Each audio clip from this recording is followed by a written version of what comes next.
Imagine you're standing face to face with a chimpanzee. It weighs less than you, it's shorter than you, and yet, if it wanted to, it could probably tear your arm apart. A wolf can run faster than you, an eagle can see farther than you, a dog can smell things you would never notice, a bear can crush your skull with a single swipe. Even house cat is more agile than you. So here's a strange question. Why are humans in charge? Why do cities cover the planet instead of forests? Why do animals live inside cages while humans travel across continents in giant metal machines?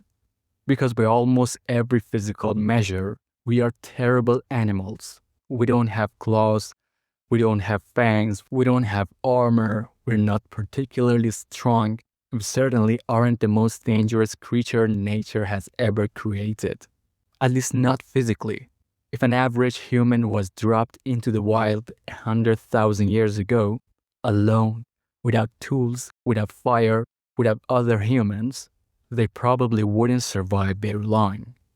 And that's what makes our story so strange, because despite all our weaknesses, humans became the most powerful species that has ever lived. So what happened? How did one of nature's weakest creatures end up ruling the entire planet? The answer begins long before cities, long before farming, and long before civilization itself. It begins in a world where humans were not hunters, they were prey.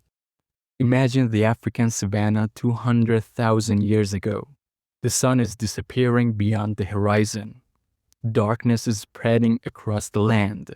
Somewhere in the distance, a hyena laughs. A leopard moves silently through the grass.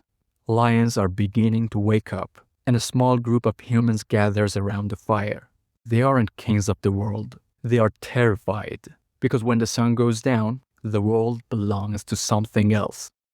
For most of human history, humans weren't at the top of the food chain. We were somewhere in the middle, strong enough to survive, weak enough to be hunted. Every day was a fight against animals that were bigger, faster, stronger, and deadlier than us. And nature wasn't on our side. A chimpanzee is roughly 3 times stronger than a human of similar size. Many predators can see better than us. Most can smell things from incredible distances. Compared to them, humans look unfinished. Like evolution forgot to give us our weapons. No claws, no fangs, no thick fur, no protective shell, nothing. If evolution were a competition based on physical strength alone, humans would never have won. And yet somehow we did. If you wanted to design the perfect survivor, you probably wouldn't design a human. You'd make something stronger, faster, something with claws, something that could smell danger from miles away, something that could survive on its own. Humans were none of those things. In fact, human babies are among the most helpless creatures on Earth. A newborn deer can stand within hours. A baby horse can run on the same day it's born. A human baby, it takes about a year just to walk. For years, it depends entirely on others to stay alive. From an evolutionary perspective, that sounds like a terrible strategy. And that's just the beginning. Imagine an early human wandering alone across the African savanna. No tools, no fire, no tribe, just one human. What happens? Most likely, they die. Maybe a leopard spots them from a tree. Maybe they get injured. Maybe they can't find enough food. Maybe they simply get lost. The point is simple. A lone human is weak. Extremely weak. And for millions of years, that weakness was a serious problem. Fossil evidence suggests that early humans were regularly hunted by predators. Not occasionally. Regularly. Leopards, lions, hyenas. Massive birds of prey. To them, humans weren't special. We were food. And yet, while many powerful animals disappeared, humans survived. Not because we became stronger, but because we discovered something much more powerful than strength. Something no other animal had mastered. The ability to combine individual minds into one collective intelligence. Think about it. A single human is weak. 10 humans are dangerous. 100 humans can dominate an ecosystem. A million humans can reshape a continent. No claws, no fangs, no armor, just cooperation. And that changed everything. Imagine you discover a new way to crack open a tough nut.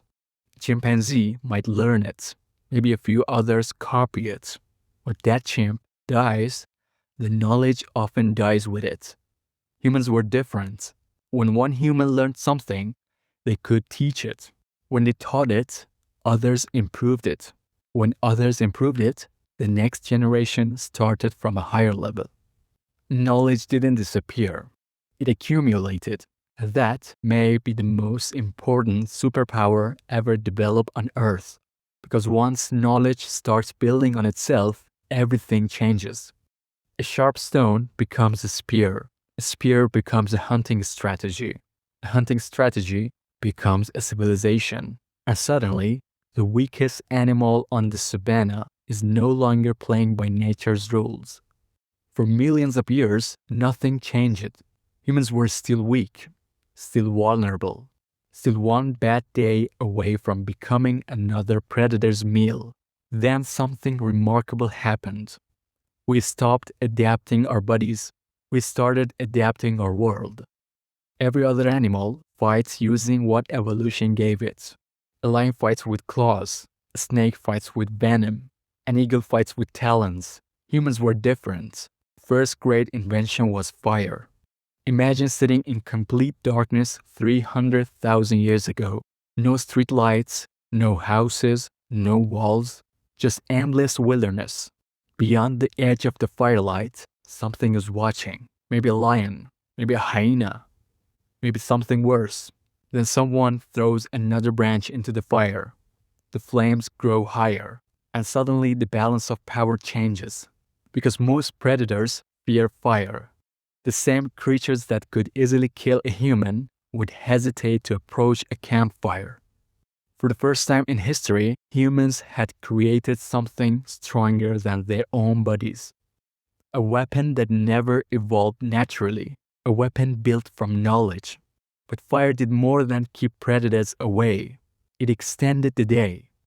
After sunset, most animals rest. Humans began talking, planning, teaching, sharing stories, passing knowledge from one generation to the next. And every night, around thousands of campfires, human intelligence grew. Not because our brains suddenly became larger, but because information could finally survive longer than the people who discovered it. Then came another advantage, one so strange that almost no other predator could compete with it. Endurance. Humans are terrible sprinters. A cheetah can reach incredible speeds. A horse can outrun us. A wolf can leave us behind. But speed was never our strength. Distance was. Imagine an antelope running across the African plains. A human begins following it, not sprinting, not chasing wildly, just jogging.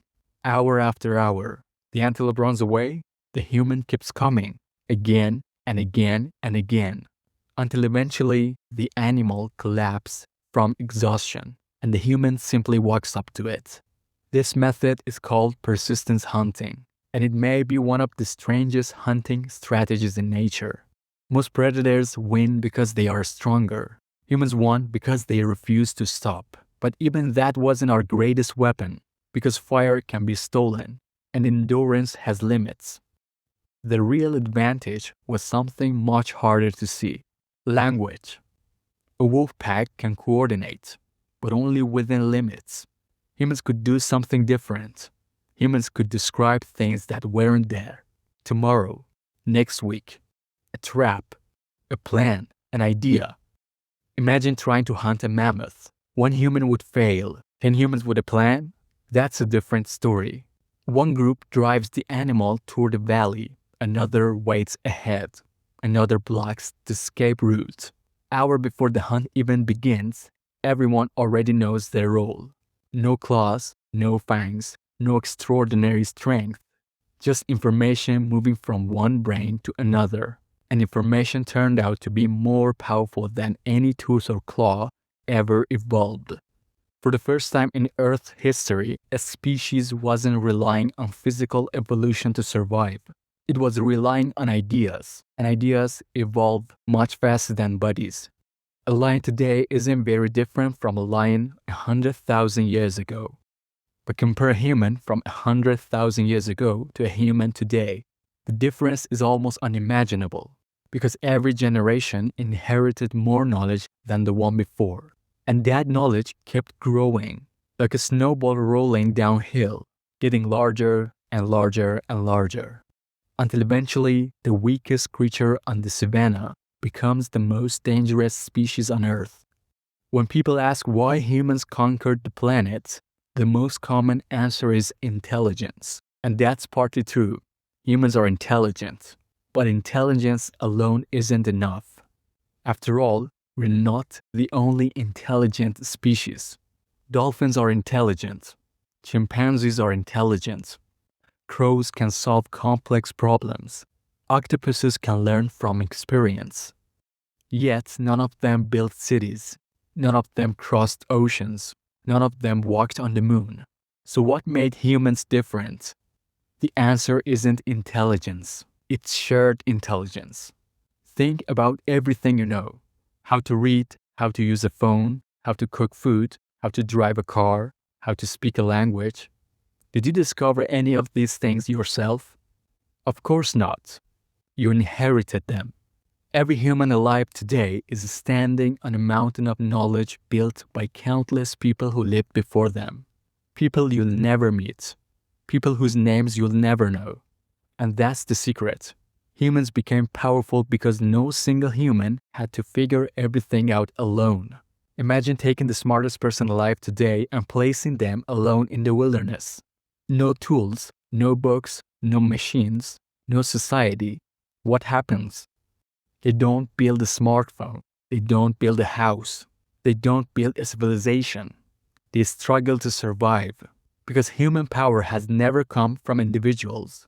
It comes from groups, from generations, from knowledge passed from one person to another.